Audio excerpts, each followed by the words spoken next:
Hi. So எல்லோரும் எப்படி இருக்கீங்க? எல்லோரும் வந்து படிச்சுக்கிட்டு இருக்கீங்களா? படிச்சுக்கிட்டே இருங்க, கண்டினியூஸாக படிச்சுக்கிட்டே இருங்க. ஆக்சுவலாக எல்லா ஊர்லேயுமே தான் மழை பெஞ்சிகிட்ருக்கு. ஒரு 2 டேஸாக மழை பெஞ்சிக்கிட்டே இருக்குது. அதனால் துணிலாம் நிறைய சேர்ந்து போச்சு. அதனால் அதை துவைக்கிற வேலையே வந்து அதிகமாகிடுச்சு. அதனால் ஒருத்தவங்க கமெண்ட்ஸில் வர கேட்டுக்கிட்டே இருந்தாங்களா, ஃபஸ்ட்டு நீங்கள் ஸ்டடி பிளானை போடுங்க அப்படின்னு சொல்லிட்டு. ஸோ அதனால தான் வந்து ஸ்டடி பிளான் வந்து போட்டிருக்கேன். உங்கள் யார் யாருக்கு வந்து இந்த ஸ்டடி பிளான் வந்து சூட் ஆகுது இல்லை தேவைப்படுதோ அவங்க ஃபாலோ பண்ணிக்கோங்க. ஸ்டடி பிளான் போட்டிருக்கேன். ஸோ அதனால் 5 டேஸ் ஸ்டடி பிளான் போடலான்னு பார்த்தேன். சரி, ஓகே, இன்றைக்கி வீடியோ போட்டுடலாம் உங்களுக்கு ஃபஸ்ட்டு ஸ்டடி பிளானை. ஏன்னா கமெண்ட்ஸில் ஒருத்தவங்க கேட்டுக்கிட்டே இருந்தாங்க. ஸோ அதனால் ஸ்டடி பிளான் போட்டுடலாம் அப்படின்னு சொல்லிட்டு இது 1 டே ஸ்டடி பிளான் போட்டிருக்கேன். இன்கேஸ் ஹவுஸ் ஒய்ஃபாக இருந்துச்சுன்னா ஒரு டாப்பிக்கும் ஓரளவுக்கு தோராயமாக எவ்வளோ வந்து மணி நேரம் ஆகும் அப்படின்றதையும் போட்டிருக்கேன்.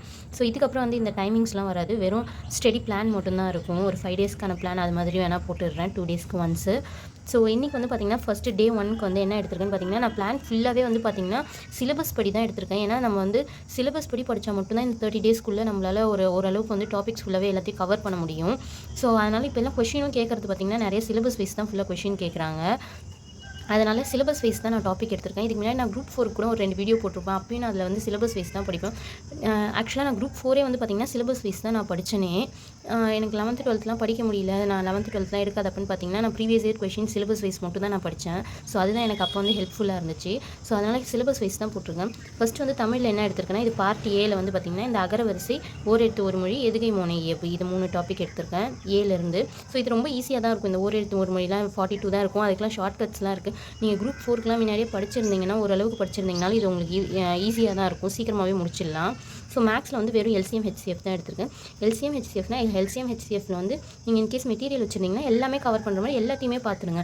எல்லாத்தையுமே பார்த்துட்டு ஏதாவது ஒரு 10 கொஷின் அது மாதிரி ரேண்டமாக ஏதாவது யூடியூப்லேயே கூட எடுத்து ப்ரீவியஸ் இயர் கொஷின் எடுத்து ஒரு டெஸ்ட் வந்து எழுதி பார்த்துருங்க. அப்போ தான் நீங்கள் எந்த அளவுக்கு நல்லா பார்த்துருக்கீங்கன்னு உங்களுக்கு தெரியும். ஸோ ஜிகே வந்து பார்த்திங்கன்னா பாலிட்டி எடுத்திருக்கேன்.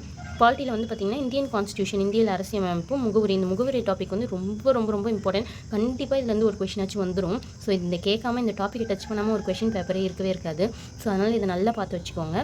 ஸோ அதில் இருக்கிறதையும் ஏதாவது ஒரு யூடியூப் சேனல் எடுத்து உங்களுக்கு வந்து ஏதாவது ப்ரீவியஸ் இயர் கொஷின் வந்து நீங்கள் போட்டு பார்த்துருங்க. ஸோ உங்களுக்கு நீங்கள் வந்து படித்தது கொஞ்சம் உங்களுக்கு கான்ஃபிடென்ஸாகவும் இருக்கிற மாதிரி இருக்கும். ஸோ தமிழ்லேயே வந்து பார்த்திங்கன்னா நீங்கள் இப்படி தமிழில் 3 டாப்பிக்கெல்லாம் பார்த்திங்கன்னா பத்தாது டைமு. ஸோ ஃபஸ்ட்டு பார்ட் ஏல ஒரு 21, பார்ட் சியில் வந்து ஈல வந்து பார்த்திங்கன்னா ஒரு 21 டாபிக் இருக்குது. இதுவே வந்து பார்த்திங்கன்னா 42 ஆகிடும். அது இல்லாமல் வந்து நடுவில் வந்து ஒரு 10 டாப்பிக்கு, மொத்தம் 52 டாபிக். நீங்கள் வந்து டைம் பத்தாது. ஸோ அதனால தான் நான் வந்து 2 எடுத்திருக்கேன். இதில் வந்து பார்ட் 2ல் வந்து பார்த்திங்கன்னா திருக்குறளை விட்டுட்டேன். திருக்குறள் லாஸ்ட்டாக பார்த்துக்கலான்ட்டு.